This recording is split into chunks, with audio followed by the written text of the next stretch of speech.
근 50여 년 동안 한 번도 불빛이 꺼지지 않고 불야성을 이루던 포항제철이 사흘째 불빛 하나 없음을 이상하게 여긴 KPBC 방송국 오윤아 PD는 분명히 내부적 문제가 생겼을 것을 직감하고 촉으로 취재에 나섭니다. 어림잡아 50년 동안 하루 24시간 매일 불야성을 이루던데요, 저기가.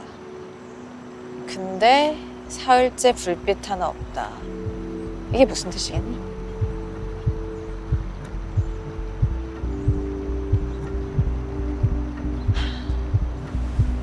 일이 나도 큰일이 났다는 거지, 저 안에서. 취재 중 우연히 만난 나이 지긋한 직원을 만나 인터뷰에 응하기로 확답을 받게 되고 고로요? 의심 어린 질문을 쏟아냅니다. 그 혹시 용광로 말씀하시는 건가요? 아시네. 여긴 보통 용광로를 높을 고자를 써서 고로라고 부르죠. 큰 놈 100m 돼요, 높이가. 근데 이 고로란 놈이 사람이랑 똑같습니다. 잘 먹고 잘 배출해야 탈이 없어요. 갓난 애기 다루듯이 아주 애지중지해야 되는데 탈이 나버렸죠. 고로가요?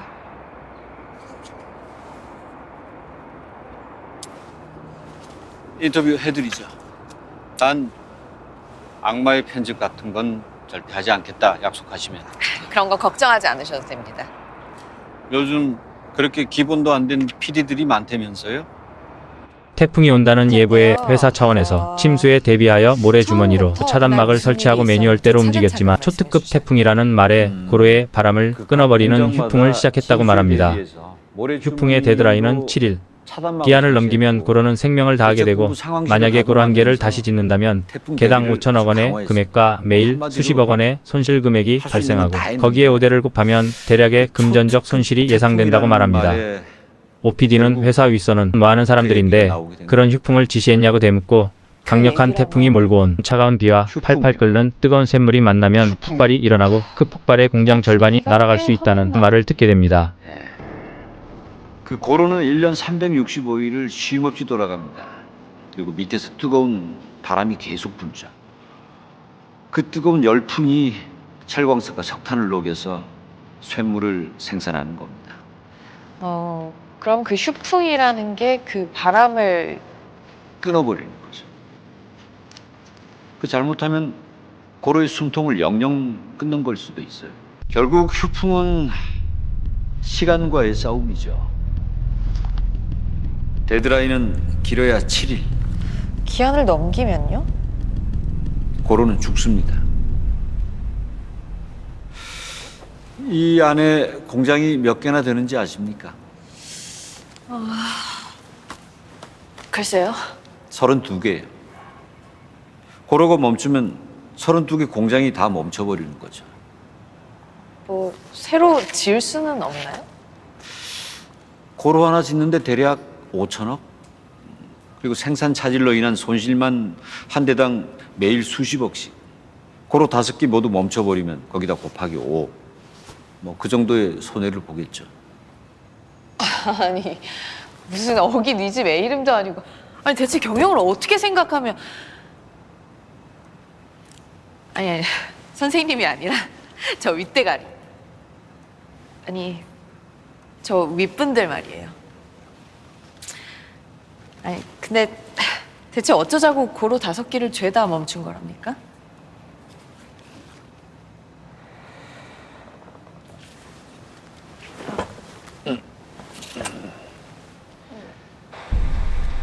태풍이 쏟아붓는 차가운 비와 펄펄 끓는 쇳물이 만나기라도 한다면 무슨 일이 벌어지는지 그때까지 삼고로가 휴풍을 안 한 상태였습니다. 휴풍을 안 했다고요? 그 휴풍에 들어가기 직전 상황이었습니다. 감광 상태라고. 감광 상태요? 이 고로에서 쇳물을 만들어낼 때 가스가 생성되는데 휴풍이 끝나고 재가동하려면 그 가스가 필요해요. 그것마저 동시에 다 끊겨버리면 문제가 아주 복잡해집니다. 그럼 여기가 다 침수될 때까지 1000몇백 도의 샘물이 계속해서 끓고 있었다. 뭐 그런 얘기인가요? 이제 막 생산된 펄펄 끓는 쇳물들이 제일 처음 옮겨지는 제강 공장도 순식간에 잠겨버렸습니다. 그래서요? 폭발이 있었나요? 대체 뭐가 터진 거죠? 그럼 가열로에서 불이 난 거군요.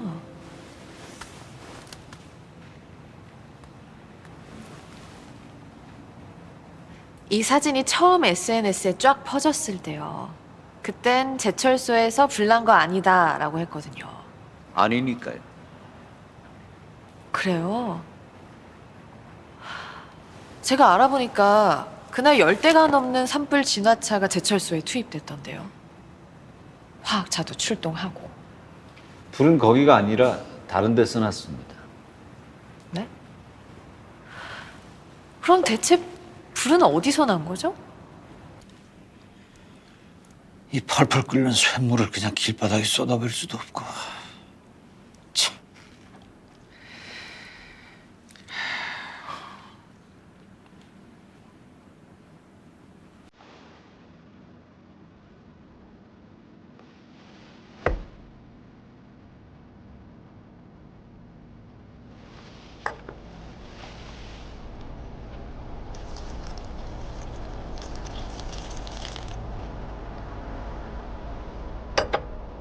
쏟아버립시다. 쇳물. 네? 사철이장을 만들어 보면 어떻겠습니까? 사철이장이요? 모래사자. 말 그대로 이 쇳물을 처리할 수 있는 모래 욕조를 만드는 겁니다. 모래 욕조에 쇳물을 부어서 버린다. 근데 그렇게 쉽지만은 않을 거예요. 저도 아주 오래전에 사철이장이 있었다는 얘기만 들은 것뿐이라서. 쏟아져 들어. 여러 정황을 듣고 사무실에 돌아온 OPD는 모든 조치의 원인이 된 침수의 원인을 연구하여 결론을 도출하게 됩니다. 공장 주변을 흐르는 냉천이 4시간 동안 내린 350 이상의 폭우로 온갖 잡동사니로 중간이 막힌 상태에서 그 하류가 상류보다 높은 지형상 특성으로 포항제철 담장을 뚫고 순식간에 범람하게 된 천재지변이라 결론 내립니다. 사실 저희도 도무지 믿기지 않아서 조사를 좀 해봤습니다.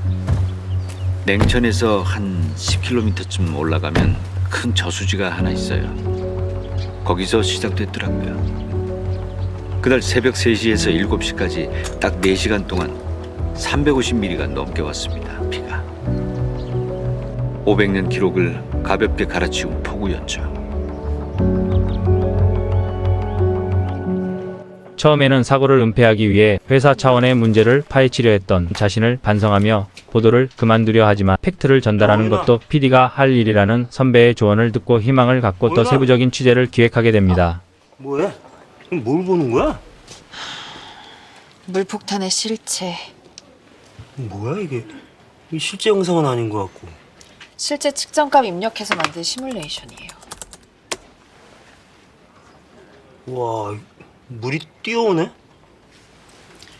근데 이 물이 왜 이쪽으로 왔을까요?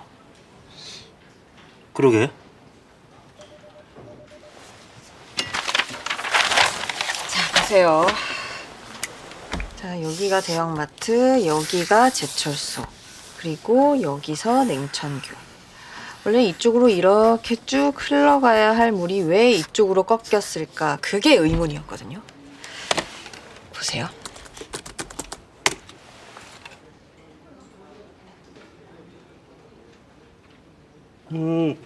여기가 꽉 막혔네. 갑자기 쏟아진 비가 온 동네 잡동산이 싹 다 끌고 내려온 거죠. 그래서 이렇게 가지 않고 이렇게. 근데 하필 말이야. 냉천 하류가 상류보다 어떻다고? 하류가 상류보다 좁다. 그치. 그래서 아래로 갈수록 속도가 엄청나게 붙었고 결국엔 제철소 담장마저 무너뜨리고 쫙. 사람들이 쓰나미 같았다고 한 말 과장이 아니었더라고요. 그래서? 이게 전문 용어로 하이드롤릭 점프라고 하거든요. 수력 도약. 수역 도약? 아 맞아, 너 공대 석사 출신이라고 그랬지? 축구장 350개를 1m 높이로 채울 수 있는 물이 넘쳤어요. 막을 길이 없었을 것 같아요. 아니, 없어요. 오윤화답지 않은 2,000개는 또 뭐야? 치워. 다른 아이템 잡을게요. 아니 굳이? 그럼. 어쩔 수 없는 천재지변이었습니다. 이렇게 방송을 낼까요? 시시하게. 괜찮아. 가끔 그래도. 너 맨날 여기저기 들이받고 사람들 모가지 날리는 방송만 하면 성질 더 들어오진다. 있는 그대로 담아내. 본대로 들은 대로 담담하게 기록하는 거? 그거 아무나 하는 거 아니다.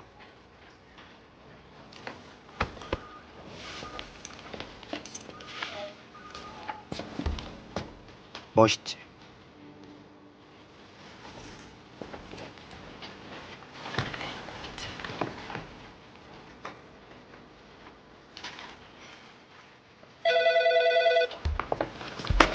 네, 여보세요? 네. 본사 12층으로요? 저를 왜요?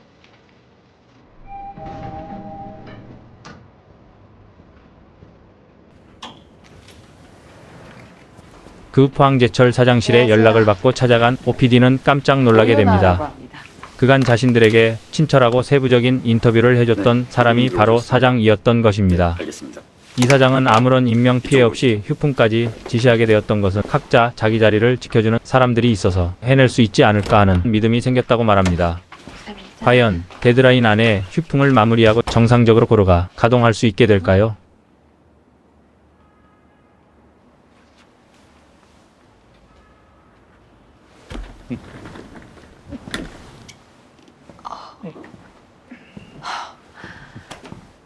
미안합니다. 내 이 속일 생각은 아니었는데. 아유, 아닙니다. 안 그랬으면 뭐 대표이사님 인터뷰는 꿈에도 못 꿨겠죠.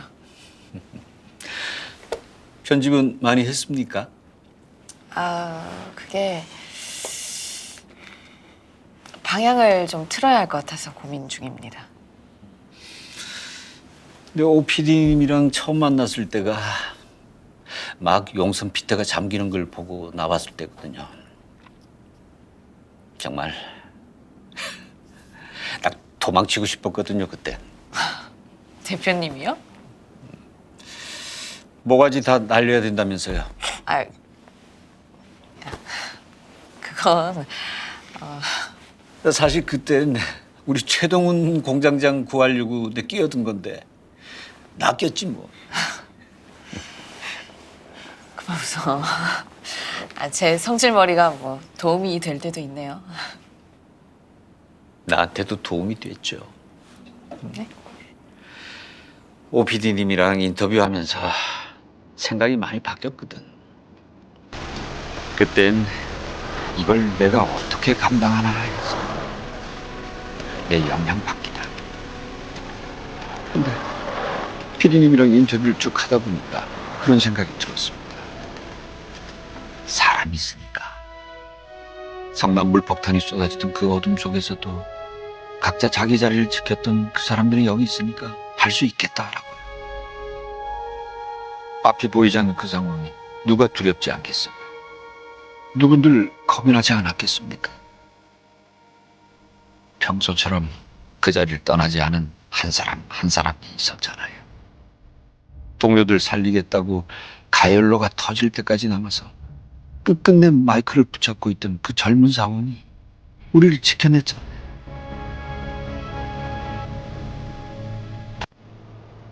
하지만 재난이든 사고든 수습은 결국 사람이 하는 거니까 사람이 그 자리에 있으면 희망은 있는 겁니다. 우린 각자의 자리에 사람이 있었을 뿐입니다.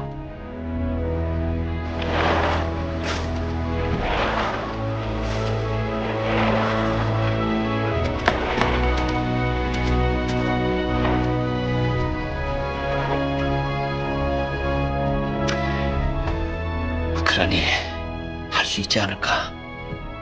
내가 아니라 그 사람들이 기어이 해낼 수 있지 않을까? 그런 생각이 들더라. 좋은 생각이긴 한데 너무 부족한 거 아닌가요? 시간이. 불 꺼진 고로가 버틸 수 있는 한계가 일주일이죠. 네. 이제 며칠 안 남았네요.